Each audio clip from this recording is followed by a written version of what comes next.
নমস্কাৰ। আপোনালোক সকলোকে কথাবৃক্ষলৈ আদৰণি জনালোঁ।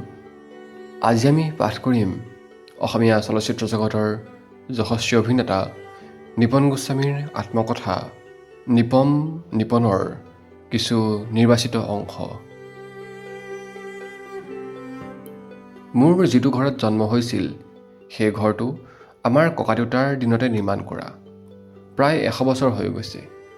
মোৰ দেউতাৰ 4জন ভাই ককাই আছিল।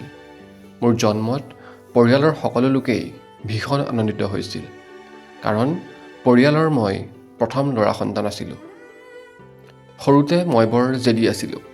সকলোৰে পৰা মই অলপ বেছিকৈ মৰম পোৱাৰ বাবে হয়তো মই এনেকুৱা আছিলোঁ।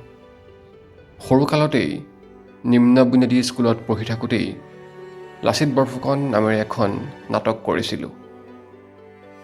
জ্যোতিপ্ৰসাদৰ সেই অমৃত স্পৰ্শ মোৰ বাবে স্মৰণীয় হ'লেও কিন্তু জ্যোতিৰ্ময় বাট মোৰ বাবে কণ্টকিত আছিল। তেখেতৰ আদৰ্শৰ সপোনৰ পৃথিৱীখনক ময়ো মনে প্ৰাণে বিচাৰিছিলোঁ, যদিও সেই পৃথিৱীখনলৈ যোৱাৰ বাটটো মোৰ বাবে বৰ দুৰ্গম আছিল।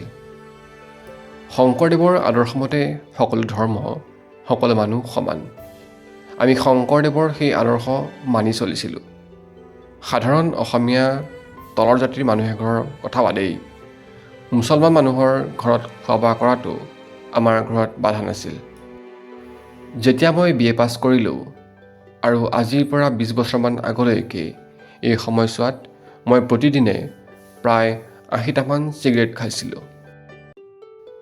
হিতেশ্বৰ শইকীয়া যেতিয়া অসমৰ মুখ্যমন্ত্ৰী হৈছিল, তেওঁৰ দিনতেই মই কংগ্ৰেছত যোগদান কৰিছিলোঁ। ৰাজনৈতিক পথাৰখনৰ দলৈ নামি গৈ মই দেখিলোঁ যে আমাৰ নিচিনা মানুহে ৰাজনীতি কৰিব নোৱাৰে। মাজে মাজে মই মৃত্যুৰ কথা ভাবোঁ। মৃত্যুৱে যেন মোক আঁকোৱালি লওক অতি সোনকালে। এই পৃথিৱীৰ আৰু কোনো মায়া নাই। পুনেত পঢ়ি থকা সময়ছোৱাত যেতিয়া মোৰ পৰীক্ষা চলি আছিল, এখন কাৰ্ড পাইছিলোঁ। তাত প্ৰয়াত অমৰ পাঠকদেৱে লিখিছিল, নিপন, মোৰ ইণ্টাৰভিউ বুলি এখন নাটক আছিলে। সেইখনকে চিত্ৰনাট্য ৰূপ দি এখন চিনেমা কৰিবলৈ লৈছোঁ, যাৰ নাম দিছোঁ সংগ্ৰাম। তাত তোমাক আমি নায়ক হিচাপে নিৰ্বাচন কৰিছোঁ। গতিকে তুমি কলিকতাৰ ইন্দ্ৰপ্ৰস্থৰ ষ্টুডিঅ'লৈ আহি আমাক লগ ধৰা। অসমৰ মাটিৰ গোন্ধ, আইৰ মুখৰ ভাষা, সংস্কৃতি আৰু ইয়াৰ আপোন মানুহৰ টানে অসমলৈ মোক টানি লৈ আনিলে। ব্ৰজেন বৰুৱা অসমীয়া আধুনিক চিনেমাৰ এজন বাটকটীয়া আছিল।